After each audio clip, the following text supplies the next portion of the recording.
ਸੰਗਰੂਰ ਜ਼ਿਮਨੀ ਚੋਣ ਪ੍ਰਚਾਰ ਦੇ ਆਖਰੀ ਦਿਨ ਸਾਰੀਆਂ ਪਾਰਟੀਆਂ ਨੇ ਝੋਕੀ ਤਾਕਤ। ਸੀਐਮ ਮਾਨ ਦਾ ਤਾਬੜ ਤੋਂ ਰੋਡ ਸ਼ੋਅ ਜਾਰੀ। ਬੋਲੇ ਲੋਕ ਹਿੱਤ ਦੇ ਮੁੱਦਿਆਂ ਤੇ ਮੰਗ ਰਹੀਆਂ ਵੋਟਾਂ, ਪੈਸਿਆਂ ਦੇ ਨਾਲ ਨਹੀਂ ਜਿੱਤ ਜਾਂਦੇ ਚੋਣ।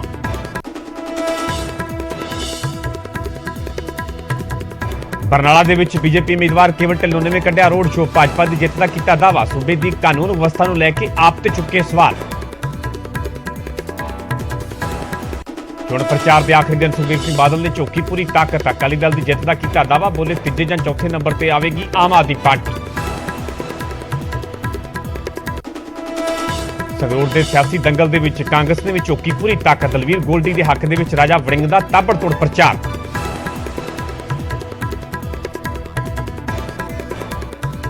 ਮੂਸੇਵਾਲਾ ਦੇ ਕਤਲ ਦੇ ਲਈ ਕੀਤੀ ਗਈ ਸੀ ਖਤਰਨਾਕ ਪਲਾਨਿੰਗ। ਪੁਲਿਸ ਦੀ ਵਰਦੀ ਪਾ ਕੇ ਮੂਸੇਵਾਲਾ ਦਾ ਕਤਲ ਕਰਨ ਦੀ ਸੀ ਸਾਜ਼ਿਸ਼, ਪਰ ਗੜਬੜੀ ਕਰਕੇ ਫੇਲ ਹੋ ਗਈ ਸੀ ਪਲਾਨਿੰਗ।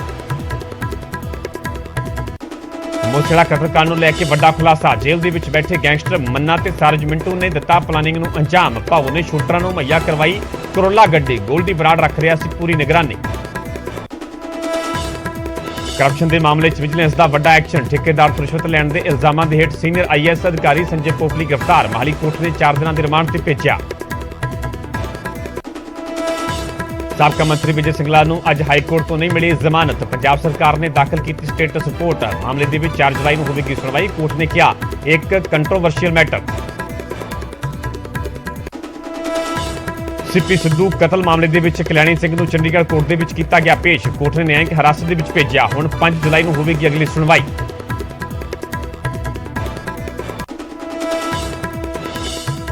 ਅਗਨੀਪਥ ਸਕੀਮ ਨੂੰ ਲੈ ਕੇ ਸੀਐਮ ਮਾਨ ਨੇ ਚੁੱਕੇ ਸਵਾਲ। ਕਿਹਾ ਕਿ ਸਰਕਾਰ ਨੇ ਕਿਰਾਏ ਤੇ ਰੱਖ ਲਈ ਹੈ ਫੌਜ। 3-4 ਮਹੀਨੇ ਦੀ ਟ੍ਰੇਨਿੰਗ ਕਾਫੀ ਨਹੀਂ। ਕਿਵੇਂ ਲੜੋਗੇ ਪਾਕਿਸਤਾਨ ਚੀਨ ਦੇ ਨਾਲ।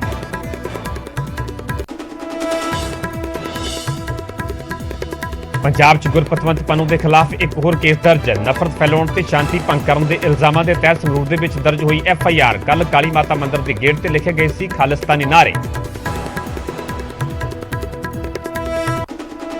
ਪੀਆਰਟੀਸੀ ਤੇ ਪਨ ਬੱਸ ਦੇ ਕੱਚੇ ਮੁਲਾਜ਼ਮਾਂ ਦਾ ਪ੍ਰਦਰਸ਼ਨ। 2 ਘੰਟਿਆਂ ਦੇ ਲਈ ਬੱਸ ਅੱਡਿਆਂ ਦੇ ਗੇਟ ਕੀਤੇ ਬੰਦ। 2 ਮਹੀਨਿਆਂ ਤੋਂ ਨਹੀਂ ਮਿਲੀਆਂ ਤਨਖਾਹਾਂ।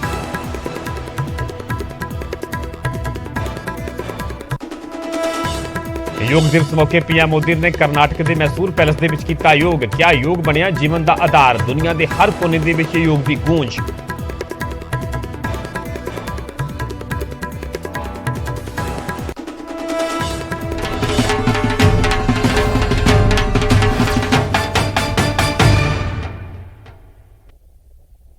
ਸਤਿ ਸ਼੍ਰੀ ਅਕਾਲ, ਤੁਸੀਂ ਵੇਖ ਰਹੇ ਹੋ ਨਿਊਜ਼ 18 ਪੰਜਾਬ ਹਰਿਆਣਾ ਹਿਮਾਚਲ। ਮੈਂ ਪਰਮਿੰਦਰ ਸਿੰਘ ਤੇਜਾ ਸਾਰੇ ਦਰਸ਼ਕਾਂ ਦਾ ਬੁਲੇਟਿਨ ਸਵਾਗਤ ਹੈ। ਸ਼ੁਰੂਆਤ ਕਰਾਂਗੇ, ਸਭ ਤੋਂ ਪਹਿਲਾਂ ਗੱਲ ਕਰਾਂਗੇ ਜਿਹੜਾ ਸਰਕਾਰ ਦੇ ਵੱਲੋਂ ਭ੍ਰਿਸ਼ਟਾਚਾਰ ਦੇ ਖਿਲਾਫ ਲਗਾਤਾਰ ਐਕਸ਼ਨ ਲਿਆ ਜਾ ਰਿਹਾ। ਭ੍ਰਿਸ਼ਟਾਚਾਰੀਆਂ ਦੇ ਖਿਲਾਫ ਮਾਨ ਸਰਕਾਰ ਪੂਰੀ ਤਰ੍ਹਾਂ ਐਕਸ਼ਨ ਦੇ ਵਿੱਚ ਨਜ਼ਰ ਆ ਰਹੀ ਹੈ। 24 ਮਾਰਚ ਤੋਂ ਲੈ ਕੇ 10 ਜੂਨ ਤੱਕ 28 ਕੇਸ ਭ੍ਰਿਸ਼ਟਾਚਾਰ ਦੇ ਮਾਮਲੇ ਦੇ ਵਿੱਚ ਦਰਜ ਕੀਤੇ ਗਏ ਨੇ। 28 ਮਾਮਲੇ ਦੇ ਵਿੱਚ 45 ਗ੍ਰਿਫਤਾਰੀਆਂ ਹੋਈਆਂ ਨੇ। ਆਡੀਓ ਤੇ ਵੀਡੀਓ ਸਬੂਤਾਂ ਦੇ ਆਧਾਰ ਤੇ ਇਹ ਕਾਰਵਾਈ ਹੋਈ ਹੈ।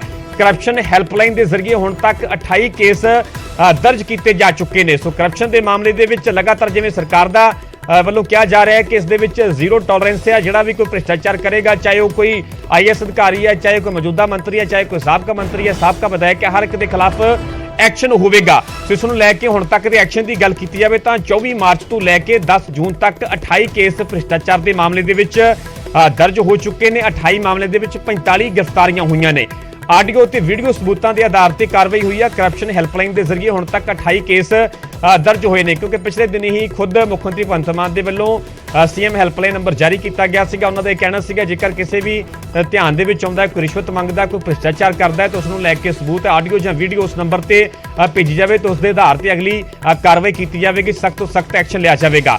ਸੋ ਕਰਪਸ਼ਨ ਹੈਲਪਲਾਈਨ ਦੀ ਗੱਲ ਕੀਤੀ ਜਾਵੇ ਤਾਂ ਇਸ ਦੇ ਜ਼ਰੀਏ ਹੁਣ ਤੱਕ 28 ਕੇਸ ਦਰਜ ਹੋਏ ਨੇ। ਜੇਕਰ ਵੱਡੇ ਕੇਸਾਂ ਦੀ ਗੱਲ ਕੀਤੀ ਜਾਵੇ, ਚਾਹੇ ਉਹ ਸਿਹਤ ਮੰਤਰੀ ਆਪਣੀ ਸਰਕਾਰ ਦੇ ਸਿਹਤ ਮੰਤਰੀ ਸਨ ਡਾਕਟਰ ਵਿਜੇ ਸਿੰਗਲਾ, ਭ੍ਰਿਸ਼ਟਾਚਾਰ ਦੇ ਮਾਮਲੇ ਦੇ ਵਿੱਚ ਉਹਨਾਂ ਦੇ ਖਿਲਾਫ ਐਕਸ਼ਨ ਹੁੰਦਾ ਹੈ। ਸਾਬਕਾ ਮੰਤਰੀ ਸਾਧੂ ਸਿੰਘ ਧਰਮਸੋਤ ਦੇ ਖਿਲਾਫ ਐਕਸ਼ਨ ਹੁੰਦਾ ਹੈ। ਥੋੜੇ ਦਿਨ ਪਹਿਲਾਂ ਹੀ ਕਾਂਗਰਸ ਦੇ ਸਾਬਕਾ ਵਿਧਾਇਕ ਜੋਗਿੰਦਰਪਾਲ ਜਿਹੜੇ ਭੋਆ ਤੋਂ ਵਿਧਾਇਕ ਚੁੱਕੇ ਨੇ, ਉਹਨਾਂ ਦੇ ਖਿਲਾਫ ਐਕਸ਼ਨ ਲਿਆ ਜਾਂਦਾ ਹੈ। ਤੇ ਤਾਜ਼ਾ ਮਾਮਲਾ ਜਿਹੜਾ ਆਈਐਸ ਸੰਜੇ ਪੋਪਲੀ, ਉਹਨਾਂ ਦੇ ਖਿਲਾਫ ਭ੍ਰਿਸ਼ਟਾਚਾਰ ਦੇ ਮਾਮਲੇ ਦੇ ਵਿੱਚ ਐਕਸ਼ਨ ਹੁੰਦਾ ਹੈ। ਮਾਹਲੀ ਕੋਰਟ ਦੇ ਉਹਨਾਂ ਨੂੰ 4 ਦਿਨ ਦੇ ਪੁਲਿਸ ਰਿਮਾਂਡ ਤੇ ਵੀ ਭੇਜ ਦਿੱਤਾ ਗਿਆ।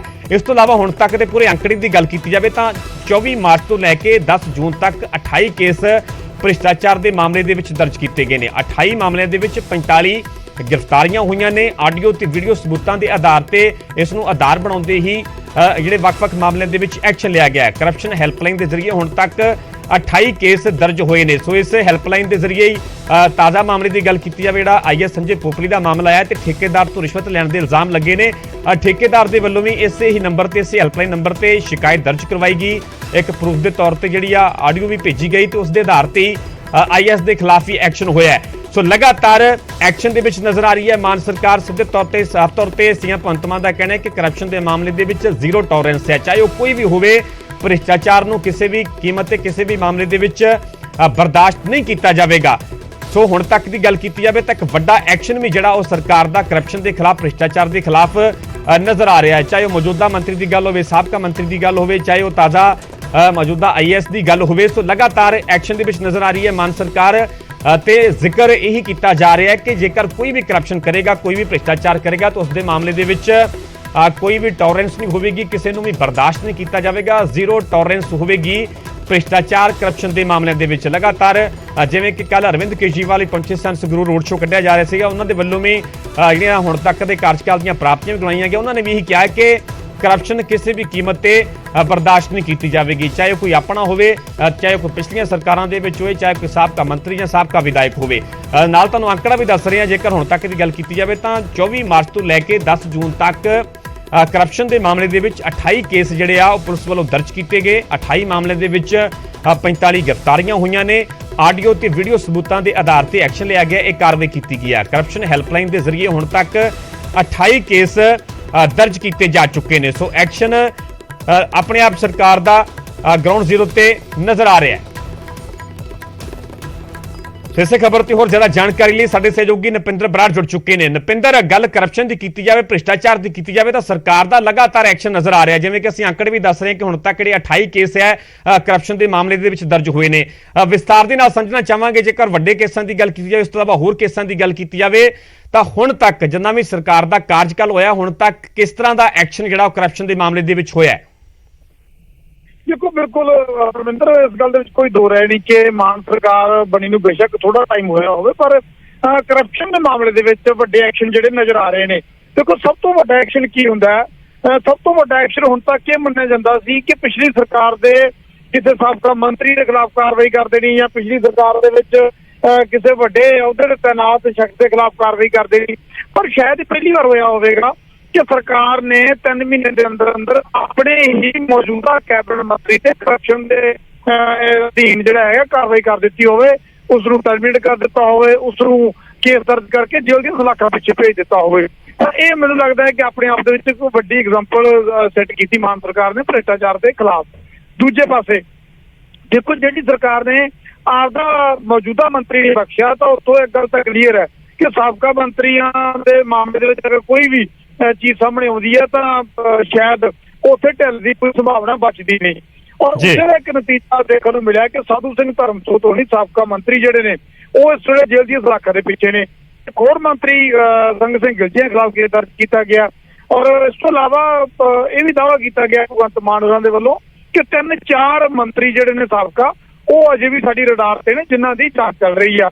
ਔਰ ਇਸ ਤੋਂ ਦੇਖੋ, ਮੋਟੀ ਗੱਲ ਤੁਸੀਂ ਮੌਜੂਦਾ ਮੰਤਰੀ ਹੋ ਗਏ, ਸਾਬਕਾ ਮੰਤਰੀ ਹੋ ਗਏ, ਤੇ ਇੱਕ ਜ਼ਰੂਰ ਕਿਹਾ ਜਾਂਦਾ ਸੀ ਕਿ ਸਰਕਾਰ ਇੱਕ ਮੰਤਰੀ ਦੇ ਖਿਲਾਫ ਕਾਰਵਾਈ ਬੇਸ਼ੱਕ ਕਰ ਗਈ ਹੈ, ਪਰ ਕਿਤੇ ਨਾ ਕਿਤੇ ਵੱਡੇ ਜਿਹੜੇ ਆਈਏਐਸ ਅਫਸਰ ਨੇ, ਬਿਊਰੋਕਰੇਟ ਨੇ, ਉਹਨਾਂ ਦੇ ਪੱਧਰ ਤੇ ਵੀ ਸਵਾਲ ਚੁੱਕੇ ਜਾ ਰਹੇ ਸੀ।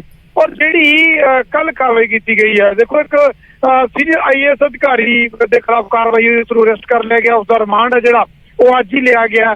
ਤਾਂ ਇਸ ਤੋਂ ਇਹ ਗੱਲ ਤਾਂ ਬੜੀ ਸਪਸ਼ਟ ਹੋ ਜਾਂਦੀ ਹੈ, ਸਾਫ਼ ਹੋ ਜਾਂਦੀ ਹੈ ਕਿ ਸਿੱਧੀ ਚੇਤਾਵਨੀ ਜਿਹੜੀ ਹੈ ਦੇ ਦਿੱਤੀ ਗਈ ਹੈ, ਚਾਹੇ ਕੋਈ ਮੌਜੂਦਾ ਮੰਤਰੀ ਹੈ, ਚਾਹੇ ਕੋਈ ਮੌਜੂਦਾ ਵਿਧਾਇਕ ਹੈ, ਚਾਹੇ ਕੋਈ ਸਾਬਕਾ ਮੰਤਰੀ ਹੈ, ਸਾਬਕਾ ਵਿਧਾਇਕ ਹੈ, ਜਾਂ ਫਿਰ ਵੱਡਾ ਆਈਏਐਸ ਅਫਸਰ ਹੈ, ਤੇ ਜਾਂ ਫਿਰ ਵੱਡਾ ਕੋਈ ਪੁਲਿਸ ਅਧਿਕਾਰੀ ਹੈ। ਇਹ ਸੁਨੇਹਾ ਦੇ ਦਿੱਤਾ ਗਿਆ ਮਾਨ ਸਰਕਾਰ ਦੇ ਵੱਲੋਂ ਕਿ ਜਿਹੜਾ ਕਰਪਸ਼ਨ ਦੇ ਜਾਂ ਫਿਰ ਕਿਸੇ ਵੀ ਉਸ ਐਲੀਗੇਸ਼ਨ ਦੇ ਵਿੱਚ ਫਸ ਗਿਆ ਜਿਹਦੇ ਨਾਲ ਸਿੱਧਾ ਆਮ ਲੋਕਾਂ ਨੂੰ ਨੁਕਸਾਨ ਕੀਤਾ ਗਿਆ, ਆਮ ਲੋਕਾਂ ਦੇ ਪੈਸੇ ਨੂੰ ਨੁਕਸਾਨ ਕੀਤਾ ਗਿਆ, ਜਾਂ ਪੰਜਾਬ ਨੂੰ ਢਾਹ ਲਾਉਣ ਦੀ ਕੋਸ਼ਿਸ਼ ਕੀਤੀ ਗਈ ਹੈ, ਤਾਂ ਉਹ ਕਿਸੇ ਵੀ ਅਹੁਦੇ ਤੇ ਬੈਠਾ ਹੋਵੇ ਤੇ ਜਾਂ ਫਿਰ ਕਿਸੇ ਵੱਡੇ ਅਹੁਦੇ ਦਾ ਆਨੰਦ ਮਾਣ ਚੁੱਕਾ ਹੋਵੇ, ਉਸ ਨੂੰ ਬਖਸ਼ਿਆ ਨਹੀਂ ਜਾਵੇਗਾ। ਸਿੱਧਾ ਸਪਸ਼ਟ ਸੁਨੇਹਾ ਜੀ। ਨਪਿੰਦਰ, ਜਿਵੇਂ ਕਿ ਪਿਛਲੇ ਦਿਨ ਤੁਸੀਂ ਖੁਦ ਸੀਐਮ ਭਗਵੰਤ ਮਾਨ ਦੇ ਨਾਲ ਗੱਲਬਾਤ ਵੀ ਕੀਤੀ, ਉਸ ਗੱਲਬਾਤ ਦੇ ਵਿੱਚ ਵੀ ਆਪਣੇ ਆਪ ਦੇ ਵਿੱਚ ਕਾਫੀ ਇਸ਼ਾਰਾ ਕਰ ਗਏ ਸੀਐਮ ਮਾਨ ਕਿ 3-4 ਹੋਰ ਵੀ ਅਜੇ ਰਡਾਰ ਤੇ ਨਾਲ ਮੰਨਿਆ ਜਾਵੇ ਕਿ ਆਉਣ ਵਾਲੇ ਦਿਨਾਂ ਦੇ ਵਿੱਚ ਹੋਰ ਵੀ ਅਜਿਹੇ ਜਿਹੜੇ ਮਾਮਲੇ ਕੇਸ ਸਾਹਮਣੇ ਆ ਸਕਦੇ ਨੇ ਕਰਪਸ਼ਨ ਦੇ ਖਿਲਾਫ ਆਉਣ ਵਾਲੇ ਦਿਨਾਂ ਦੇ ਵਿੱਚ ਵੱਡਾ ਐਕਸ਼ਨ ਹੋ ਸਕਦਾ ਹੈ? ਦੇਖੋ ਬੜਾ ਸਪਸ਼ਟ ਤੇ ਬੜਾ ਕਲੀਅਰ ਹੈ ਜਿਹੜੀ ਸਾਡੇ ਕੋਲ ਹੁਣ ਤੱਕ ਦੀ ਜਾਣਕਾਰੀ ਹੈ, ਜਾਂ ਫਿਰ ਜਿੱਦਾਂ ਸੰਕੇਤ ਭਗਵੰਤ ਮਾਨ ਹੋਰਾਂ ਨੇ ਸਾਨੂੰ ਪਿਛਲੀ ਗੱਲਬਾਤ ਦੇ ਦੌਰਾਨ ਦਿੱਤੇ ਸੀ। ਦੇਖੋ ਉਹਨਾਂ ਨੇ ਸੰਕੇਤ ਦਿੱਤੇ ਸੀ ਕਿ 3-4 ਮੰਤਰੀ ਜਿਹੜੇ ਨੇ ਉਹ ਰਡਾਰ ਤੇ ਨੇ ਸਾਬਕਾ, ਔਰ ਨਾਲ ਉਹਨਾਂ ਨੇ ਇਹ ਵੀ ਕਿਹਾ ਸੀ ਕਿ ਜੇ ਮੌਜੂਦਾ ਵੀ ਕੋਈ ਹੋਰ ਪਾਇਆ ਗਿਆ ਤਾਂ ਬਖਸ਼ਣਾ ਸੀ ਉਹਨੂੰ ਵੀ ਨਹੀਂ। ਔਰ ਉਸ ਤੋਂ ਬਾਅਦ ਦੇਖੋ ਅਸੀਂ ਆਪਣੇ ਪੱਧਰ ਤੇ ਜਿੰਨਾ ਉਹਦੇ ਸੋਰਸਿਸ ਤੋਂ ਪੜਤਾਲ ਕਰ ਸਕੇ ਹਾਂ ਤਾਂ ਉਸ ਗੱਲ ਬੜੀ ਕਲੀਅਰ ਹੋ ਰਹੀ ਹੈ। ਜਿਹੜੀ ਸਾਡੇ ਕੋਲੇ ਹੁਣ ਤੱਕ ਜਾਣਕਾਰੀ ਆ ਰਹੀ ਹੈ, 1-2 ਮੰਤਰੀਆਂ ਨੂੰ ਜਲਦੀ ਤੋਂ ਜਲਦੀ ਉਹਨਾਂ ਦੇ ਖਿਲਾਫ ਕਾਰਵਾਈ ਦੀ ਤਿਆਰੀ ਕਰ ਲਈ ਗਈ ਹੈ। 1-2 ਮੰਤਰੀ ਫਿਲਹਾਲ ਪਹਿਲੇ ਝਟਕੇ ਦੇ ਵਿੱਚ ਰਡਾਰ ਤੇ ਨੇ, ਜਿਨ੍ਹਾਂ ਦੇ ਖਿਲਾਫ ਕੁਝ ਦਿਨਾਂ ਦੇ ਵਿੱਚ ਕਾਰਵਾਈ ਹੋਣ ਦੀ ਪੂਰੀ ਸੰਭਾਵਨਾ ਜਿਹੜੀ ਹੈ ਉਹ ਮੰਨੀ ਜਾ ਰਹੀ ਹੈ।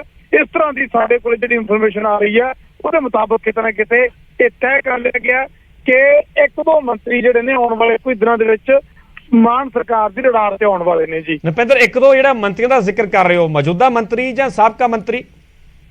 ਦੇਖੋ ਸਾਬਕਾ ਮੰਤਰੀ ਜਿਹੜੇ ਨੇ ਉਹਨਾਂ ਦੇ ਵਿੱਚੋਂ 2 ਮੰਤਰੀ ਜਿਹੜੇ ਨੇ ਉਹ ਫਿਲਹਾਲ ਪਹਿਲੀ ਝਟਕੇ ਦੀ ਰਡਾਰ ਤੇ ਨੇ। ਹਾਲਾਂਕਿ ਉਸ ਤੋਂ ਬਾਅਦ ਹੋਰਾਂ ਦਾ ਵੀ ਨੰਬਰ ਲਾਉਣ ਦਾ ਜਿਹੜਾ ਹੈਗਾ ਸੁਨੇਹਾ ਸਾਫ਼ ਤੌਰ ਤੇ ਦਿੱਤਾ ਗਿਆ ਮੁੱਖ ਮੰਤਰੀ ਮਾਨ ਦੇ ਵੱਲੋਂ, ਪਰ ਜਿਹੜਾ ਪਹਿਲੇ ਨਿਸ਼ਾਨੇ ਦੇ ਵਿੱਚ 2 ਮੰਤਰੀਆਂ ਤੇ ਜਿਹੜਾ ਹੈਗਾ ਨਿਸ਼ਾਨਾ ਲੱਗਦਾ ਨਜ਼ਰ ਆ ਰਿਹਾ। ਜੀ ਠੀਕ ਹੈ ਨਪਿੰਦਰ, ਫਿਲਹਾਲ ਦੀ ਪੂਰੀ ਜਾਣਕਾਰੀ ਤੁਹਾਡਾ ਬਹੁਤ ਬਹੁਤ ਧੰਨਵਾਦ। ਜਿਵੇਂ ਨਪਿੰਦਰ ਬਰਾੜ ਨੇ ਬੜੇ ਵਿਸਥਾਰ ਦੇ ਨਾਲ ਦੱਸਿਆ, ਕਿਉਂਕਿ ਜੋ ਨਪਿੰਦਰ ਬਰਾੜ ਦੇ ਵੱਲੋਂ ਸੰਗਰੂਰ ਦੇ ਵਿੱਚ ਸੀਐਮ ਮਾਨ ਦੇ ਨਾਲ ਗੱਲਬਾਤ ਕੀਤੀ ਗਈ ਤਾਂ ਉਸ ਦੇ ਵਿੱਚ ਉਹਨਾਂ ਨੇ ਕਾਫੀ ਇਸ਼ਾਰਾ ਕੀਤਾ ਕਿ 3-4 ਹੋਰ ਰਡਾਰ ਦੇ ਵਿੱਚ ਨੇ, ਤੇ ਹੁਣ ਆਪਣੇ ਆਪ ਦੇ ਵਿੱਚ ਇਹ ਵੀ ਕਿਹਾ ਜਾ ਰਿਹਾ ਹੈ ਕਿ ਆਉਣ ਵਾਲੇ ਦਿਨਾਂ ਦੇ ਵਿੱਚ 2 ਹੋਰ ਸਾਬਕਾ ਮੰਤਰੀ ਵੀ ਜਿਹੜੇ ਰਡਾਰ ਤੇ ਨੇ ਉਹਨਾਂ ਦੇ ਖਿਲਾਫ ਵੀ ਐਕਸ਼ਨ ਹੋ ਸਕਦਾ ਹੈ। ਸਾਨੂੰ ਵਿਸਥਾਰ ਦੇ ਨਾਲ ਦੱਸਦੇ ਆਖਰਕਾਰ ਹੁਣ ਤੱਕ ਦੀ ਜਿਹੜੀ ਕਾਰਵਾਈ ਦੀ ਗੱਲ ਕੀਤੀ ਜਾਵੇ ਤਾਂ ਕਿਵੇਂ ਜਿਹੜਾ ਐਕਸ਼ਨ ਹੈ ਉਹ ਅੱਗੇ ਵਧਿਆ।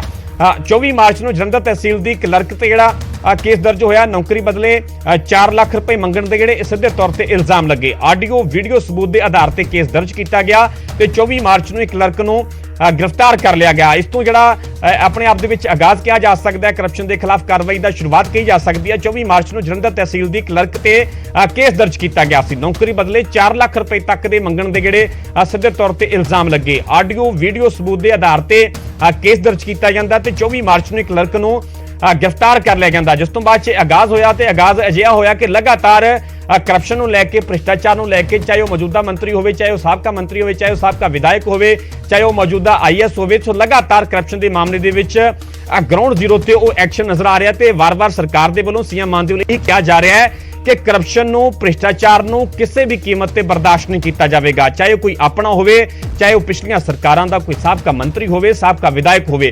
ਸੋ ਐਕਸ਼ਨ ਕਿਵੇਂ ਹੋਇਆ ਸ਼ੁਰੂਆਤ ਤੋਂ ਲੈ ਕੇ ਗੱਲ ਕੀਤੀ ਜਾਵੇ ਹੁਣ ਤੱਕ, ਕਿਉਂਕਿ 24 ਮਾਰਚ ਦੀ ਗੱਲ ਕੀਤੀ ਜਾਵੇ ਤਾਂ 24 ਮਾਰਚ ਨੂੰ ਜਲੰਧਰ ਤਹਿਸੀਲ ਦੀ ਕਲਰਕ ਤੇ ਕੇਸ ਦਰਜ ਕੀਤਾ ਜਾਂਦਾ। ਤੁਹਾਨੂੰ ਇਹ ਪਹਿਲਾ ਕੇਸ ਦੱਸ ਰਹੇ ਹਾਂ, ਪਹਿਲਾ ਕੇਸ ਜਿਹੜਾ ਜਿਸ ਤੋਂ ਇਹ ਸ਼ੁਰੂਆਤ ਹੁੰਦੀ ਹੈ ਕਰਪਸ਼ਨ ਦੇ ਮਾਮਲੇ ਦੇ ਵਿੱਚ ਕਾਰਵਾਈ ਕਰਨ ਦੀ। 24 ਮਾਰਚ ਨੂੰ ਜਲੰਧਰ ਤਹਿਸੀਲ ਦੀ ਕਲਰਕ ਤੇ ਕੇਸ ਦਰਜ ਕੀਤਾ ਜਾਂਦਾ ਹੈ। ਦਰਅਸਲ ਇਲਜ਼ਾਮਾਂ ਦੀ ਗੱਲ ਕੀਤੀ ਜਾਵੇ ਤਾਂ ਨੌਕਰੀ ਦੇ ਬਦਲੇ 4 ਲੱਖ ਰੁਪਏ ਮੰਗਣ ਦੇ ਇਸ ਕਲਰਕ ਤੇ ਇਲਜ਼ਾਮ ਲੱਗਦੇ ਨੇ। ਨੌਕਰੀ ਦੇ ਬਦਲੇ 4 ਲੱਖ ਰੁਪਏ ਕਿਸੇ ਤੋਂ ਮੰਗੇ ਜਾਂਦੇ ਨੇ। ਆਡੀਓ ਵੀਡੀਓ ਸਬੂਤ ਦੇ ਆਧਾਰ ਤੇ ਕੇਸ ਦਰਜ ਕੀਤਾ ਜਾਂਦਾ ਤੇ 24 ਮਾਰਚ ਨੂੰ ਕਲਰਕ ਨੂੰ ਗ੍ਰਿਫਤਾਰ ਕਰ ਲਿਆ ਗਿਆ। ਦਰਅਸਲ ਜਿਹੜਾ ਸੀਐਮ ਹੈਲਪਲਾਈਨ ਨੰਬਰ ਜਾਰੀ ਕੀਤਾ ਗਿਆ ਸੀਗਾ ਉਸ ਤੇ ਹੀ ਜਿਹੜੀ ਸ਼ਿਕਾਇਤ ਇਸ ਮਾਮਲੇ ਦੇ ਵਿੱਚ ਦਰਜ ਕਰਵਾਈ ਗਈ। ਜਦੋਂ ਮਾਮਲਾ ਨੋਟਿਸ ਦੇ ਵਿੱਚ ਆਇਆ ਤਾਂ ਡੂੰਘਾਈ ਦੇ ਨਾਲ ਪੂਰੀ ਜਾਂਚ ਕੀਤੀ ਗਈ ਤੱਥਾਂ ਦੇ ਆਧਾਰ ਤੇ ਫਿਰ ਆਖਿਰਕਾਰ ਕਲਰਕ ਦੇ ਖਿਲਾਫ ਇਹ ਐਕਸ਼ਨ ਹੁੰਦਾ ਹੈ। ਨੌਕਰੀ ਬਦਲੇ 4 ਲੱਖ ਰੁਪਏ ਮੰਗਣ ਦੇ ਇਲਜ਼ਾਮ ਲੱਗਦੇ ਤੇ ਇਹਨਾਂ ਇਲਜ਼ਾਮਾਂ ਤੋਂ ਬਾਅਦ ਹੀ ਕਾਰਵਾਈ ਹੁੰਦੀ ਹੈ। ਹੁਣ ਤੁਹਾਨੂੰ ਦੂਜੇ ਮਾਮਲੇ ਤੋਂ ਵਿਸਥਾਰ ਦੇ ਨਾਲ ਵਾਕਿਫ ਕਰਾਉਂਦੇ ਹਾਂ। ਦੂਜਾ ਕੇਸ ਕੀ ਹੈ ਜਿਸ ਦੇ ਮਾਮਲੇ ਦੇ ਵਿੱਚ ਭ੍ਰਿਸ਼ਟਾਚਾਰ ਨੂੰ ਲੈ ਕੇ ਐਕਸ਼ਨ ਹੋਇਆ। 25 ਮਾਰਚ ਨੂੰ ਗੁੰਡਾ ਟੈਕਸ ਵਸੂਲਣ ਦਾ ਮਾਮਲਾ ਹੈ। 17 ਲੋਕਾਂ ਤੇ ਗੁੰਡਾ ਟੈਕਸ ਵਸੂਲਣ ਦੇ ਇਲਜ਼ਾਮ ਲੱਗਦੇ ਨੇ, ਵੀਡੀਓ ਰਿਕਾਰਡਿੰਗ ਦੇ ਸਬੂਤ ਮਿਲਦੇ ਨੇ ਤੇ 1 ਕਰੋੜ 65 ਲੱਖ ਰੁਪਏ ਦੀ ਰਿਕਵਰੀ ਵੀ ਕੀਤੀ ਜਾਂਦੀ ਹੈ। ਇਸ ਮਾਮਲੇ ਦੇ ਵਿੱਚ ਇਹ ਵੱਡਾ ਜਿਹੜਾ ਉਹ ਐਕਸ਼ਨ ਲਿਆ ਜਾਂਦਾ ਹੈ 25 ਮਾਰਚ ਦਾ। 24 ਦਾ ਤੁਹਾਨੂੰ ਦੱਸਿਆ, ਹੁਣ 25 ਮਾਰਚ ਦੀ ਗੱਲ ਕਰ ਰਹੇ ਹਾਂ। 25 ਮਾਰਚ ਨੂੰ ਦੂਜਾ ਜਿਹੜਾ ਕੇਸ ਸਾਹਮਣੇ ਆਉਂਦਾ, ਦੂਜਾ ਐਕਸ਼ਨ ਹੁੰਦਾ ਹੈ ਭ੍ਰਿਸ਼ਟਾਚਾਰ ਕਰਪਸ਼ਨ ਦੇ ਮਾਮਲੇ ਦੇ ਵਿੱਚ। 25 ਮਾਰਚ ਨੂੰ ਗੁੰਡਾ ਟੈਕਸ ਵਸੂਲਣ ਦਾ ਜਿਹੜਾ ਮਾਮਲਾ ਸਾਹਮਣੇ ਹੁੰਦਾ ਹੈ, ਮਾਮਲਾ ਉਜਾਗਰ ਹੁੰਦਾ ਹੈ। 17 ਲੋਕਾਂ ਤੇ ਗੁੰਡਾ ਟੈਕਸ ਵਸੂਲਣ ਦੇ ਇਲਜ਼ਾਮ ਲੱਗਦੇ ਨੇ। ਇਲਜ਼ਾਮ ਲੱਗਦੇ ਨੇ ਕਿ 17 ਲੋਕਾਂ ਦੇ ਵੱਲੋਂ ਗੁੰਡਾ ਟੈਕਸ ਵਸੂਲਿਆ ਜਾ ਰਿਹਾ। ਦਰਅਸਲ ਇਹ ਜਿਹੜੀ ਕੰਪਲੇਂਟ ਸੀ, ਇਹ ਸ਼ਿਕਾਇਤ ਵੀ ਜਿਹੜੀ ਸੀਐਮ ਹੈਲਪਲਾਈਨ ਨੰਬਰ ਹੈ ਉਸ ਤੇ ਹੀ ਕਿਸੇ ਦੇ ਵੱਲੋਂ ਦਰਜ ਕਰਵਾਈ ਜਾਂਦੀ ਹੈ, ਜਿਸ ਤੋਂ ਬਾਅਦ ਚ ਐਕਸ਼ਨ ਲਿਆ ਜਾਂਦਾ ਹੈ। ਵੀਡੀਓ ਰਿਕਾਰਡਿੰਗ ਦੇ ਸਬੂਤ ਮਿਲਦੇ ਨੇ। ਵੀਡੀਓ ਰਿਕਾਰਡਿੰਗ ਸਬੂਤ ਵਜੋਂ ਵੀ ਜਿਹੜੇ ਪੇਸ਼ ਕੀਤੇ ਜਾਂਦੇ ਨੇ ਉਸ ਨੰਬਰ ਤੇ 1 ਕਰੋੜ 65 ਲੱਖ ਰੁਪਏ ਦੀ ਰਿਕਵਰੀ ਵੀ ਕੀਤੀ ਜਾਂਦੀ ਹੈ ਇਹਨਾਂ ਮੁਲਜ਼ਮਾਂ ਤੋਂ। ਇਹ ਵੱਡਾ ਐਕਸ਼ਨ ਲਿਆ ਜਾਂਦਾ। ਸੋ ਇੱਕ ਇੱਕ ਕਰਕੇ ਤੁਹਾਨੂੰ ਕਰਪਸ਼ਨ ਦੇ ਮਾਮਲੇ ਦੇ ਵਿੱਚ ਹੁਣ ਤੱਕ ਜੋ ਸਰਕਾਰ ਦੇ ਵੱਲੋਂ ਐਕਸ਼ਨ ਹੋਇਆ ਹੈ, ਜੋ ਕਾਰਵਾਈ ਕੀਤੀ ਗਈ ਹੈ, ਤੁਹਾਨੂੰ ਇੱਕ ਇੱਕ ਕੇਸ ਤੋਂ ਵਿਸਥਾਰ ਦੇ ਨਾਲ ਅਸੀਂ ਵਾਕਫ ਕਰਵਾ ਰਹੇ ਹਾਂ। ਸੋ ਇਹ ਕੇਸ ਜਿਹੜੇ ਮਾਮਲੇ ਆਪਣੇ ਆਪ ਦੇ ਵਿੱਚ ਉਹਨਾਂ ਲੋਕਾਂ ਵਾਸਤੇ ਵੀ ਸਿੱਧਾ ਸਿੱਧਾ ਸੁਨੇਹਾ ਨੇ ਜਿਹੜੇ ਅਜੇ ਵੀ ਕਿਤੇ ਨਾ ਕਿਤੇ ਕਰਪਸ਼ਨ ਦੇ ਵਿੱਚ ਗਲਤਾਨ ਨੇ, ਭ੍ਰਿਸ਼ਟਾਚਾਰ ਦੇ ਵਿੱਚ ਗਲਤਾਨ ਨੇ। ਸੋ ਉਹਨਾਂ ਨੂੰ ਵੀ ਸਾਫ਼-ਸਾਫ਼ ਸੁਨੇਹਾ ਆਈ ਹੈ ਕਿ ਜੇਕਰ ਅਜਿਹਾ ਕੁਝ ਉਹ ਕਰਨਗੇ ਤਾਂ ਫਿਰ ਅਜਿਹਾ ਹੀ ਐਕਸ਼ਨ, ਅਜਿਹੀ ਕਾਰਵਾਈ ਉਹਨਾਂ ਦੇ ਖਿਲਾਫ ਹੀ ਹੋਵੇਗੀ। 25 ਮਾਰਚ ਦਾ ਅਸੀਂ ਜ਼ਿਕਰ ਕਰ ਰਹੇ ਹਾਂ। 25 ਮਾਰਚ ਨੂੰ ਗੁੰਡਾ ਟੈਕਸ ਵਸੂਲਣ ਦਾ ਜਿਹੜਾ ਮਾਮਲਾ ਸਾਹਮਣੇ ਆਉਂਦਾ ਹੈ, 17 ਲੋਕਾਂ ਤੇ ਗੁੰਡਾ ਟੈਕਸ ਵਸੂਲਣ ਦੇ ਇਲਜ਼ਾਮ ਲੱਗਦੇ ਨੇ, ਵੀਡੀਓ ਰਿਕਾਰਡਿੰਗ ਦੇ ਸਬੂਤ ਵੀ ਮਿਲਦੇ ਨੇ, ਜਿਸ ਦੇ ਆਧਾਰ ਤੇ ਕਾਰਵਾਈ ਅੱਗੇ ਤੁਰਦੀ ਹੈ। ਡੂੰਘਾਈ ਦੇ ਨਾਲ ਪੂਰੀ ਜਾਂਚ ਕੀਤੀ ਜਾਂਦੀ ਹੈ, ਪੂਰੇ ਹੋਰ ਵੀ ਜਿਹੜੇ ਤੱਥ ਹੈ ਉਹ ਖੰਗਾਲੇ ਜਾਂਦੇ ਨੇ। 1 ਕਰੋੜ 65 ਲੱਖ ਰੁਪਏ ਦੀ ਰਿਕਵਰੀ ਵੀ ਕੀਤੀ ਜਾਂਦੀ ਹੈ ਇਹਨਾਂ ਮੁਲਜ਼ਮਾਂ ਤੋਂ। ਸੋ ਕਰਪਸ਼ਨ ਨੂੰ ਲੈ ਕੇ ਇਹ ਵੱਡੀ ਕਾਰਵਾਈ ਜਿਹੜੀ ਆ ਉਹ ਸਰਕਾਰ ਦੇ ਵੱਲੋਂ ਅਮਲ ਦੇ ਵਿੱਚ ਲਿਆਈ ਜਾਂਦੀ ਹੈ, ਕਿਉਂਕਿ ਸਰਕਾਰ ਵੱਲੋਂ ਲਗਾਤਾਰ ਵਾਰ-ਵਾਰ ਇਹ ਕਿਹਾ ਜਾ ਰਿਹਾ ਹੈ ਕਿ ਕਰਪਸ਼ਨ ਨੂੰ ਕਿਸੇ ਵੀ ਕੀਮਤ ਤੇ ਬਰਦਾਸ਼ਤ ਨਹੀਂ ਕੀਤਾ ਜਾਵੇਗਾ, ਚਾਹੇ ਕੋਈ ਆਪਣਾ ਹੋਵੇ, ਚਾਹੇ ਕੋਈ ਪਿਛਲੀਆਂ ਸਰਕਾਰਾਂ ਦਾ ਮੰਤਰੀ ਹੋਵੇ। ਜਿਵੇਂ ਕਿ ਅਸੀਂ ਇਹ ਵੀ ਜਾਣਕਾਰੀ ਦੇ ਰਹੇ, ਸਾਡੇ ਸਹਿਯੋਗੀ ਨਪਿੰਦਰ ਬਰਾੜ ਦੱਸ ਰਹੇ ਸਨ ਕਿ ਆਉਣ ਵਾਲੇ ਦਿਨਾਂ ਦੇ ਵਿੱਚ 2 ਸਾਬਕਾ ਮੰਤਰੀ ਉਹ ਵੀ ਰਡਾਰ ਤੇ ਨੇ, ਉਹਨਾਂ ਦੇ ਖਿਲਾਫ ਵੀ ਕਰਪਸ਼ਨ ਦੇ ਮਾਮਲੇ ਦੇ ਵਿੱਚ ਐਕਸ਼ਨ ਹੋ ਸਕਦਾ ਹੈ, ਕਾਰਵਾਈ ਹੋ ਸਕਦੀ ਹੈ। ਆਉਣ ਵਾਲੇ ਦਿਨਾਂ ਦੇ ਵਿੱਚ ਹੋਰ ਵੀ ਅਜਿਹੀਆਂ ਬਹੁਤ ਸਾਰੀਆਂ ਖਬਰਾਂ ਜਿਹੜੀਆਂ ਉਹ ਸਾਹਮਣੇ ਆ ਸਕਦੀਆਂ ਨੇ। ਸੋ 24 ਮਾਰਚ ਦਾ ਅਸੀਂ ਜ਼ਿਕਰ ਕੀਤਾ ਹੈ, 25 ਮਾਰਚ ਦਾ ਅਸੀਂ ਜ਼ਿਕਰ ਕਰ ਰਹੇ ਹਾਂ। ਦੂਜੇ ਕੇਸ ਤੋਂ ਅਸੀਂ ਤੁਹਾਨੂੰ ਵਾਕਿਫ ਕਰਵਾ ਰਹੇ ਹਾਂ। ਦਰਅਸਲ ਇਹ ਪੂਰਾ ਕੇਸ ਮਾਮਲਾ ਗੁੰਡਾ ਟੈਕਸ ਵਸੂਲਣ ਦੇ ਨਾਲ ਜੁੜਿਆ ਹੋਇਆ। ਸਿੱਧੇ ਇਲਜ਼ਾਮ ਲੱਗਦੇ ਨੇ ਗੁੰਡਾ ਟੈਕਸ ਵਸੂਲਣ ਦੇ। 17 ਲੋਕਾਂ ਤੇ ਇਹ ਇਲਜ਼ਾਮ ਲੱਗਦੇ ਨੇ ਗੁੰਡਾ ਟੈਕਸ ਵਸੂਲਣ ਦੇ। ਵੀਡੀਓ ਰਿਕਾਰਡਿੰਗ ਦੇ ਸਬੂਤ ਮਿਲੇ, 1 ਕਰੋੜ 65 ਲੱਖ ਰੁਪਏ ਦੀ ਰਿਕਵਰੀ ਵੀ ਕੀਤੀ ਜਾਂਦੀ ਹੈ। ਸੋ ਇੱਕ ਇੱਕ ਕਰਕੇ ਤੁਹਾਨੂੰ ਵਿਸਥਾਰ ਦੇ ਨਾਲ ਹੋਰਨਾਂ ਕੇਸਾਂ ਬਾਰੇ ਵੀ ਦੱਸਾਂਗੇ, ਕਿਉਂਕਿ ਕੁੱਲ ਕੇਸਾਂ ਦੀ ਗੱਲ ਕੀਤੀ ਜਾਵੇ ਤਾਂ 28 ਕੇਸ ਹੁਣ ਤੱਕ ਜਿਹੜੇ ਆ ਉਹ ਦਰਜ ਕੀਤੇ ਗਏ ਨੇ ਕਰਪਸ਼ਨ ਦੇ ਮਾਮਲੇ ਦੇ ਵਿੱਚ, ਤੇ ਹੋਰ ਵੀ ਕੇਸਾਂ ਤੋਂ ਤੁਹਾਨੂੰ ਵਿਸਥਾਰ ਦੇ ਨਾਲ ਵਾਕਿਫ ਕਰਾਵਾਂਗੇ। ਫਿਲਹਾਲ ਸਿੱਧਾ ਰੁਕ ਕਰਦੇ ਹਾਂ, ਸਾਡੇ ਸਹਿਯੋਗੀ ਪੰਕਜ ਕਪਾਹੀ ਲਾਈਵ ਜੁੜੇ ਹੋਏ ਨੇ। ਪੰਕਜ, ਜਿਵੇਂ ਕਿ ਅਸੀਂ ਇੱਕ ਇੱਕ ਕੇਸ ਆਪਣੇ ਦਰਸ਼ਕਾਂ ਨੂੰ ਵਾਕਿਫ ਵੀ ਕਰਵਾ ਰਹੇ ਹਾਂ ਕਿ ਹੁਣ ਤੱਕ ਜਿਹੜਾ ਕਰਪਸ਼ਨ ਦੇ ਮਾਮਲੇ ਦੇ ਵਿੱਚ ਐਕਸ਼ਨ ਹੋਇਆ, ਜਿਵੇਂ ਨਪਿੰਦਰ ਬਰਾੜ ਵੀ ਕਹਿ ਰਹੇ ਸਨ ਕਿ ਆਉਣ ਵਾਲੇ ਦਿਨਾਂ ਦੇ ਵਿੱਚ 2 ਸਾਬਕਾ ਮੰਤਰੀ ਵੀ ਰਡਾਰ ਤੇ ਆ ਸਕਦੇ ਨੇ। ਹੁਣ ਤੱਕ ਦੇ ਐਕਸ਼ਨ ਨੂੰ ਕਿਵੇਂ ਵੇਖਿਆ ਜਾਵੇ, ਕਿਉਂਕਿ ਵਾਰ-ਵਾਰ ਸਰਕਾਰ ਤਾਂ ਇਹੀ ਕਹਿ ਰਹੀ ਹੈ ਕਿ ਕਰਪਸ਼ਨ ਦੇ ਮਾਮਲੇ ਦੇ ਵਿੱਚ ਜ਼ੀਰੋ ਟੋਲਰੈਂਸ, ਕੋਈ ਵੀ ਹੋਵੇ ਬਖਸ਼ਿਆ ਨਹੀਂ ਜਾਵੇਗਾ। ਦੇਖੋ, ਸਰਕਾਰ ਬੰਦਿਆਂ ਨਾਲ ਹੀ, ਮਾਨ ਸਰਕਾਰ ਨੇ ਸਭ ਤੋਂ ਪਹਿਲਾਂ ਜਿਹੜਾ ਫੈਸਲਾ ਲਿੱਤਾ ਸੀ ਉਹ ਸੀ ਕਿ ਐਂਟੀ ਕਰਪਸ਼ਨ ਹੈਲਪਲਾਈਨ ਜਿਹੜੀ ਉਹ ਜਾਰੀ ਕਰ ਦਿੱਤੀ ਗਈ। ਐਂਟੀ ਕਰਪਸ਼ਨ ਹੈਲਪਲਾਈਨ ਤੇ ਲਗਾਤਾਰ ਸ਼ਿਕਾਇਤਾਂ ਜਿਹੜੀਆਂ ਉਹ ਸਾਹਮਣੇ ਆ ਰਹੀਆਂ ਨੇ, ਉਹਨਾਂ ਸ਼ਿਕਾਇਤਾਂ ਨੂੰ ਦੇਖਿਆ ਜਾ ਰਿਹਾ, ਉਹਨਾਂ ਸ਼ਿਕਾਇਤਾਂ ਦੀ ਜਾਂਚ ਕੀਤੀ ਜਾ ਰਹੀ ਹੈ ਔਰ ਜਾਂਚ ਪਾਏ ਜਾਣ ਤੋਂ ਬਾਅਦ ਇਹ ਲੱਗਦਾ ਹੈ ਕਿ ਅਗਰ ਇਸ ਦੇ ਉੱਤੇ ਕਾਰਵਾਈ ਹੋਣੀ ਚਾਹੀਦੀ ਤਾਂ ਕਾਰਵਾਈ ਕੀਤੀ ਜਾਂਦੀ ਹੈ। ਇਸੇ ਵਜ੍ਹਾ ਕਰਕੇ FIR ਵੀ ਕੀਤੀ ਜਾ ਰਹੀ ਹੈ, ਕਿਉਂਕਿ ਹੁਣ ਤੱਕ ਜਿਹੜੇ ਮਾਮਲੇ ਸਾਹਮਣੇ ਆਏ ਨੇ, ਐਂਟੀ ਕਰਪਸ਼ਨ ਹੈਲਪਲਾਈਨ ਨੇ ਇੱਕ ਵੱਡਾ ਰੋਲ ਅਦਾ ਕੀਤਾ ਹੈ। ਦੂਸਰਾ, ਮਾਨ ਸਰਕਾਰ ਕੀ ਕਰ ਰਹੀ ਹੈ ਕਿ ਜਿਹੜੀਆਂ ਪੁਰਾਣੀਆਂ ਸਰਕਾਰਾਂ ਰਹੀਆਂ, ਚਾਹੇ ਅਕਾਲੀ ਸਰਕਾਰ ਹੋਵੇ, ਚਾਹੇ ਕਾਂਗਰਸ ਸਰਕਾਰ ਹੋਵੇ, ਉਹਨਾਂ ਦੀਆਂ ਫਾਈਲਾਂ ਜਿਹੜੀਆਂ ਨੇ ਉਹ ਖੰਗਾਲੀਆਂ ਜਾ ਰਹੀਆਂ ਨੇ ਕਿ ਕਿੱਥੇ ਕਿੱਥੇ ਗਬਨ ਹੋਇਆ, ਕਿੱਥੇ ਕਿੱਥੇ ਕਰਪਸ਼ਨ ਕੀਤੀ ਗਈ ਹੈ। ਔਰ ਉਸੇ ਦਾ ਸਿੱਟਾ ਹੈ ਕਿ ਸਾਧੂ ਸਿੰਘ ਧਰਮਸੋਧ ਰਡਾਰ ਤੇ ਆਏ। ਸਾਧੂ ਸਿੰਘ ਧਰਮਸੋਧ ਦੀ ਇੱਕ ਦਰਖਤ ਦੇ ਬਦਲੇ 500 ਰੁਪਇਆ ਰਿਸ਼ਵਤ ਲੈਣ ਦਾ ਮਾਮਲਾ ਸਾਹਮਣੇ ਆਇਆ ਤਾਂ ਉਹਨਾਂ ਨੂੰ ਸਵੇਰੇ 3 ਵਜੇ ਵਿਜੀਲੈਂਸ ਦੀ ਟੀਮ ਨੇ ਜਿਹੜਾ ਵਾ ਉਹ ਗ੍ਰਿਫਤਾਰ ਕਰ ਲਿਆ। ਇਸੇ ਤਰੀਕੇ ਨਾਲ ਸੰਗਤ ਸਿੰਘ ਗਿੱਲ ਜੀਆਂ ਦੇ ਉੱਤੇ ਮੁਕੱਦਮਾ ਜਿਹੜਾ ਵਾ ਉਹ ਦਰਜ ਕਰ ਲਿੱਤਾ ਗਿਆ। ਇਸ ਤੋਂ ਇਲਾਵਾ ਅੱਜ ਇਹ ਦੇਖ ਰਹੇ ਹਾਂ ਕਿ ਹਾਈ ਕੋਰਟ ਵਾਲੇ ਪਾਸੇ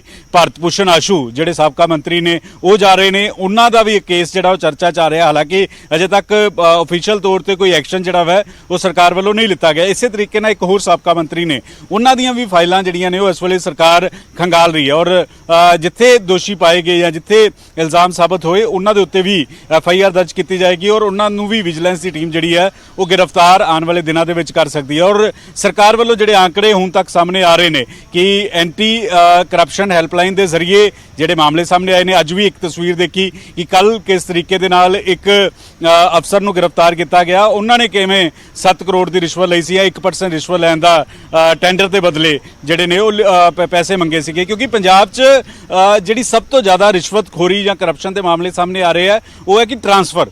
ਅਗਰ ਕਿਸੇ ਨੇ ਆਪਣੀ ਟ੍ਰਾਂਸਫਰ ਆਪਣੀ ਜਗ੍ਹਾ ਤੇ ਕਰਵਾਉਣੀ ਹੈ ਤਾਂ ਉਸ ਟ੍ਰਾਂਸਫਰ ਦੇ ਬਦਲੇ ਪੁਰਾਣੀਆਂ ਸਰਕਾਰਾਂ ਵੇਲੇ ਪੈਸੇ ਲਿੱਤੇ ਜਾਂਦੇ ਸੀਗੇ। ਉਹਨਾਂ ਦੇ ਸਬੂਤ ਦੇਖੇ ਜਾ ਰਹੇ, ਕਿੰਨੀਆਂ ਟ੍ਰਾਂਸਫਰਾਂ ਦੇ ਕਿੰਨੇ ਪੈਸੇ ਗਏ, ਕਿੱਥੇ ਪੈਸੇ ਗਏ, ਕੌਣ-ਕੌਣ ਸ਼ਾਮਲ ਹੈ, ਉਸ ਦੀ ਜਾਂਚ ਕੀਤੀ ਜਾ ਰਹੀ ਹੈ। ਦੂਸਰਾ ਹੈ ਕਿ ਨੌਕਰੀਆਂ ਦੇ ਵਿੱਚ ਆਪਣੇ ਚਹੇਤਿਆਂ ਨੂੰ ਨੌਕਰੀਆਂ ਲਗਵਾਈਆਂ ਗਈਆਂ ਜਾਂ ਪੈਸੇ ਦੇ ਕੇ ਨੌਕਰੀਆਂ ਲਗਵਾਈਆਂ ਗਈਆਂ, ਉਸ ਦੀ ਵੀ ਜਾਂਚ ਜਿਹੜੀ ਉਹ ਇਸ ਵੇਲੇ ਕੀਤੀ ਜਾ ਰਹੀ ਹੈ।